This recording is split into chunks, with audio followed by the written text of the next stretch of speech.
Hello, Targar friends. Hey everybody, it's Jason Blaha here, and it's time for another Orc Mode workout. And today was Max Effort Bench Press Day. Minor changes in the assistance movements, and we'll get to that in a minute. Today we increased the band tension another 15 pounds over what we did 2 weeks ago. And I was pretty happy with it because I got up to 295 with 65 pounds of band tension. Keeping in mind, I failed 295 last week with 90 pounds of chains. And in my experience, bands are way harder than chains pound for pound, particularly on max work. That's what I've noticed so far.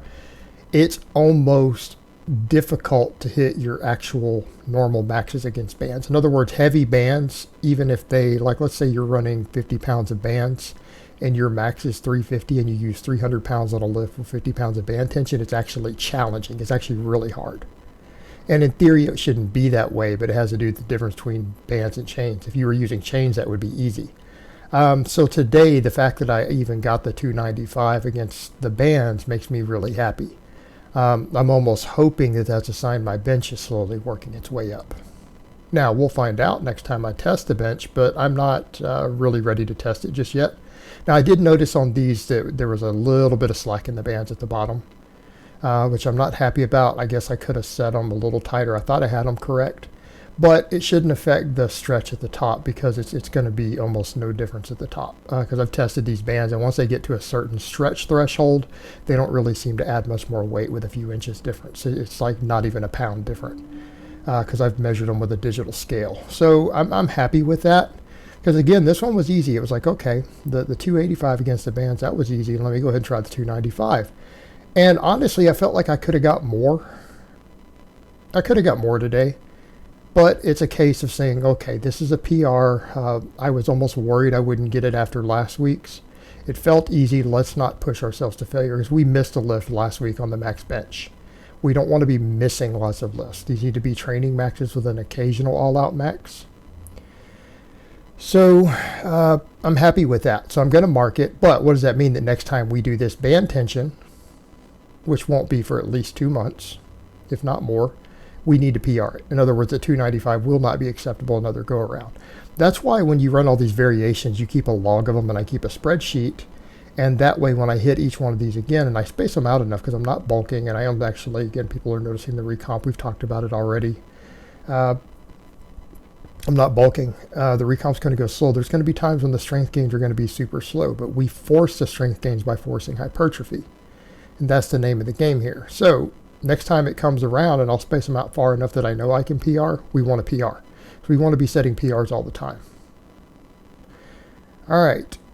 Did floor press. Floor press was hard. I estimated what I thought I could get a 5x5 with, and the fourth set I only got 4 reps, and I stopped. I thought this 275 on the floor press would be doable because we hit 325 on a max with a good pause not that long ago.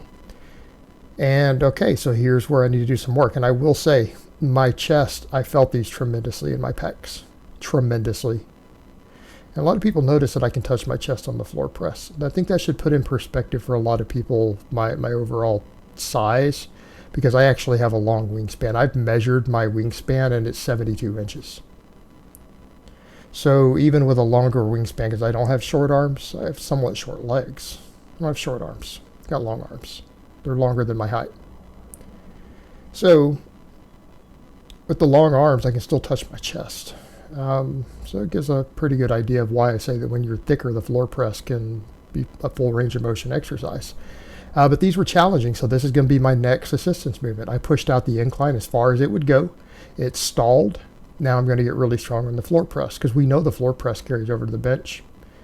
There's no doubt about that. The incline's a great chest thickener. It's great for putting on overall size. It can help certain weak links in the bench.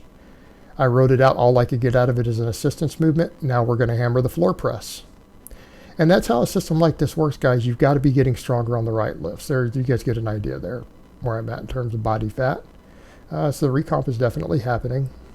Definitely happening. It's slow. And I'll make some videos discussing that further. Now that it's becoming more apparent, I think I will discuss my strategy with it more and more so that people understand what I'm doing, why I'm doing it this way, why it's being successful this time versus some of my previous cuts.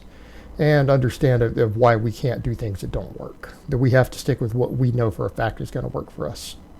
And if something fails and you can't understand why, or you do understand why, you need to change it. Now, that was hard right there. I didn't have a fifth rep. So I'm going to have to reel the weight in just a hair on these. I'm going to have to bring it down to 265, work on a 5x5, and then run slow linear progression up. We're going to get strong at the floor press again next, because it will carry over. So we'll do our max work and our speed work with accommodating resistance, and I'm going to use a floor press now as a primary builder. So building strength with that, versus we build maximum strength, we learn to grind, we build speed, everything else off the other lifts. And I'll use the floor press as a general hypertrophy and direct carryover exercise, at least for my chest for now. And I might have to start doing additional chest work, you know, and I may mess with flies at some point. I got asked. Right now I don't need them. I might have to at some point. I might go back to do some dips on one of my days, figure out what day I want to work them in on. They might be appropriate on my speed day because of the volume nature of dips. Then we did our rows. So what are we doing now with rows? We're doing 6 sets because I'm only rowing twice a week now, doing these chest supported rows. And yes, I am flaring intentionally. I'm pulling to my upper chest. Because again, that's the part of the back that I want to build. I need to build upper back. My lats are fine. They'll still grow from this. I really need to build my upper back. It's a weak link for me in general still. I know people are like, your back is massive. Doesn't mean it can't be a weak link. My back is massive compared to a 500-pound deadlifter. My back isn't massive compared to a 700-pound deadlifter. So if I want to be a 700-pound deadlifter, I should probably have the back of a 700-pound deadlifter. If I want to be a 400-pound bencher again, I need the upper back of a 400-pound bencher. It's not that complicated. So this is how I get there. So we're doing 6 sets because we're only doing it twice a week. I need to make sure I reach that minimum volume. And I think the 6 sets of 5 will do it. And if I have to, I'll add another set. And we may need to. We'll play it by ear and see how I adapt.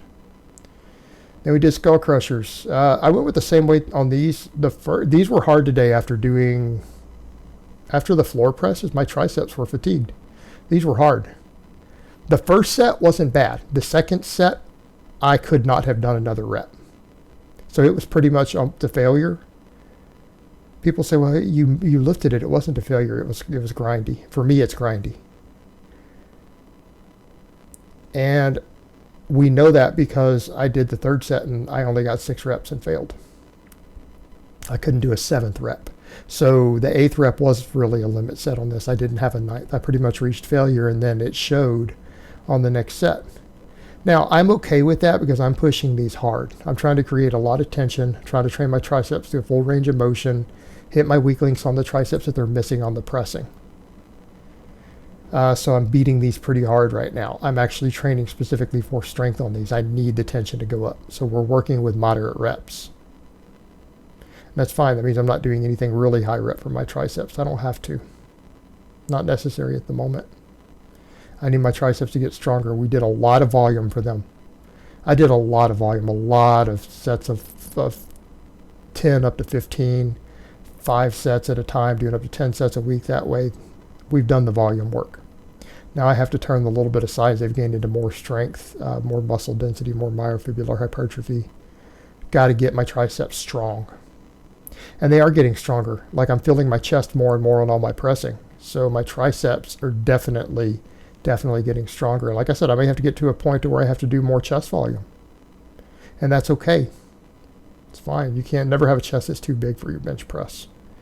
Then we did these laterals. I went kind of heavy on these today and took all 3 sets to basically failure, which is around 9 reps. And that's fine. I'm just doing 3 sets of these for now.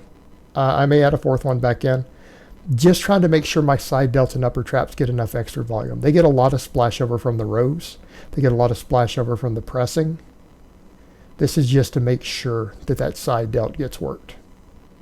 And someone had asked me, what's with the chains? Well, they're cheaper. I already have them and they take up less space than a full set of dumbbells.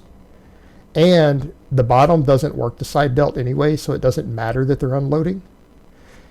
And then there's the eccentric load. When that chain swings back down, it creates a little bit of an eccentric overload near the top. So that has its own interesting training effect. And yes, I absolutely feel it throbbing in my delts. The other thing, because I'm using these canvas handles and holding them the way I am, it's safe for my shoulders, but everything is grip work. All these smaller exercises are turning into additional grip training. There's a reason my grip is going up good. There's a reason my grip, I think, is going to come along fine. I don't think it's going to be an issue on my deadlift moving forward at all. Because I'm getting the hook grip down, tons of hook grip volume, extra grip work, everything's coming along. Then we did the hammer curls the same way. Same way. Now, people are like, why do you lean forward? So that, again, I can actually get some tension at the bottom with the chains. And, again, it doesn't matter because I'm bringing my shoulders up. We're getting that movement of the shoulder anyways, which we need to complete the bicep work. And it's, again, letting me go pretty heavy at this point. It's 50 pounds of chain in each hand. For those curious on the laterals, it was 38 pounds of chain in each hand, but I'm using 50 pounds of chains for these. And it's fine. People are like, does it need to be strict? No, it doesn't need to be strict. This is a multi-joint movement. I'm trying to work more than just my biceps here. I'm trying to put a lot of tension on the biceps and brachialis, but we want to work the forearms. We want to work, even to some extent, front delts, everything. Everything. Doesn't need to be super strict. We just need to create tension. And it's extra grip training and forearm work, which, again, we can never have too much of. But, yeah. Pretty much all I did for today. I'm not going to do any supplemental stuff off camera today. So I hope it has been informative, and I will talk to you guys next time.